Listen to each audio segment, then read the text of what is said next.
turned on my air conditioner.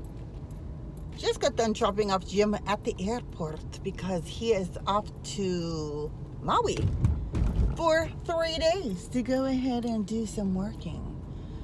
And I am off to go ahead and run a few errands, and one of those errands is to do my semi-annual blood test. So I had my blood paperwork or lab paperwork right here.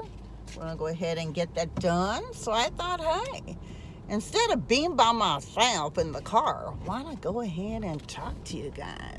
Because I have my lupus and slight anxiety and depression, and if that's something that you folks want me to go ahead and talk about, go ahead and just let me know. I normally don't talk about those kind of sensitive topics on my channel. One, because YouTube will just demonetize my video whenever I talk about that. But I normally don't talk about it. So if you want me to have a separate conversation with you folks, whether in a car vlog or in front of my YouTube station, on how I deal with my anxiety or my depression, because I've suffered with that, I tend not to go ahead and talk about it on my channel. Go ahead and let me know. I can probably make a very short video on it, because I know that there are a lot of people that suffer with depression and anxiety. I wanted to go ahead and bring it up in this video because normally you see me, happy and jolly and, good morning everybody or whatever. And the reason why I do that is because I tend to film on my good days. But basically when my anxiety level is heightened, and it's not because of a certain situation, it's that's just the way it is with anxiety, or my panic attacks will be acting up. Sometimes I can wake up in the morning and wake up just in a really great mood. Jim goes off to work. The kids are going, either off to school or college. And, I start putting on makeup and everything. I'm listening to another content creator putting on her makeup or whatever. That seems to help to calm me down. And the next thing you know, I don't know what it is, I just start getting anxious and I choose just not to go ahead and film. Now, I do listen to other people and what they do to go ahead and handle it.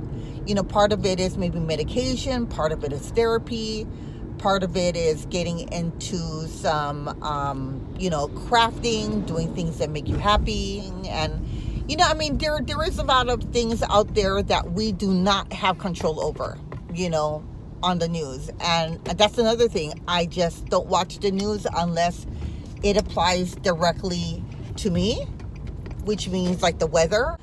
I'm very cautious on who I talk about my anxiety and depression, because not a lot of people understand about depression. I have friends before that I used to try and talk to them, and they just don't understand it. They're like, just go to your doctor and ask for medication and, you'll be fine, or it's all in your head and everything. It's just disappointing that a lot of people are not educating themselves and realizing that there is a real thing called depression and anxiety. My depression and anxiety heightened more after my mom passed away. My mom was like my therapist. I could just go to her, explain how I felt, whether I was having a bad day or I'm feeling anxious, or, I feel like I have a panic attack coming on, and she would be able to just talk me through it. A lot of it could be because maybe I was in the mortuary business. I told my doctor that maybe for years, just being around a lot of death and people that were always crying and depressed might have added a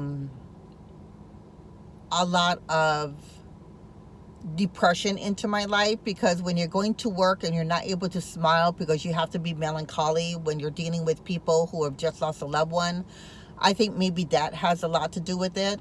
I have not been in the mortuary business for like over 10 years, which I think has helped, because you know, funerals nowadays just make me anxious. It really, really does. I mean, I have a hard time just going to funerals in itself, because I know there's going to be a lot of people crying, and you know, they're depressed and they just lost a loved one. There's so many words that I can end up saying that's going to be able to comfort them. I'll give a, you know, a condolence letter or card with some donations and stuff, and kind of check in with them, because I know that after I lost my mom, it was really tough for me. I mean, it took me, at that time, I think I was working for a little bit, which was a good distraction. I mean, literally, my mom passed away in the morning at about 5:45. I stayed with her and my siblings up at the hospital for like about 3 hours until, you know, her body needed to be taken down to the mortuary. And I still didn't believe that my mom was gone, because I was so used to just talking to her every day. And I think it was about maybe 2 weeks or 3 weeks after, where my mom didn't want a funeral. She didn't want to be in the casket. She wanted to be cremated. So we had a 1-hour service for her. And when I went to the mortuary and I saw her there for that 1-hour viewing before she was cremated, I think that's when it really hit me that, you know, my mom's not here. My mom is like not here. And I know that when I used to work in the mortuary business, and when I used to deal with the loved ones of the deceased, I always used to explain to them that funerals are not for the person that is actually passing away. And I know that sounds kind of weird, because the person is either cremated or in a casket or whatever. But basically, funerals are actually for the living. So then it gives them peace and closure. So they're able to go ahead and move on in life. And I know that it's hard for a lot of people to go ahead and understand.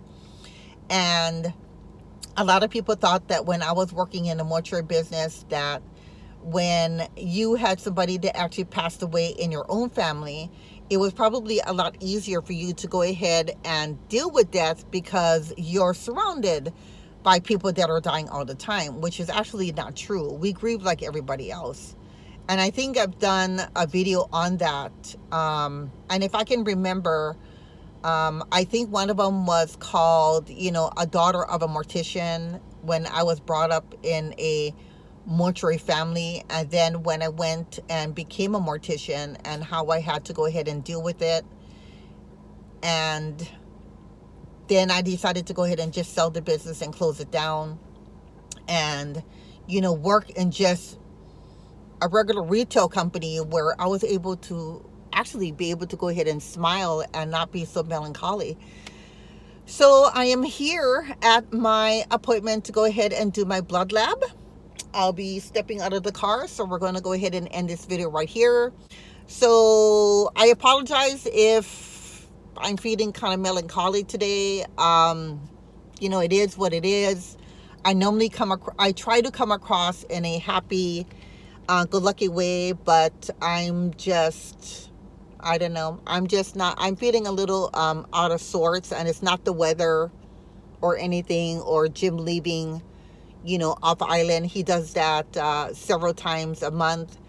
It has nothing to do with my children or my siblings and everything, but it is what it is. I mean, it's real life. You know, sometimes we have our good days, and sometimes we have our bad days. And these are days where I'm feeling just a little melancholy, and maybe after my appointment, I'll be feeling a little better. So who knows? But I hope that everyone out there is having a great and productive day. And I'm going to go ahead and get my blood test. Everything's going to turn out well. My blood labs are going to go probably to my physician, and then he'll probably be giving me a call saying that everything is A-okay. So my name is Ronald Naipo. If you're not already subscribed to my channel, please go ahead and do so by clicking on that subscribe button. Don't forget to click on that notification bell, because that's what's going to keep you abreast of all of the videos that I upload on a weekly basis. But what I want you to go ahead and do is to go out there, be bold, be beautiful. Don't forget to dress up. And all the way from Hilo, Hawaii, My name is Ronaldin Naiple. Aloha. Bye-bye, guys. Enjoy the rest of your day. Bye-bye.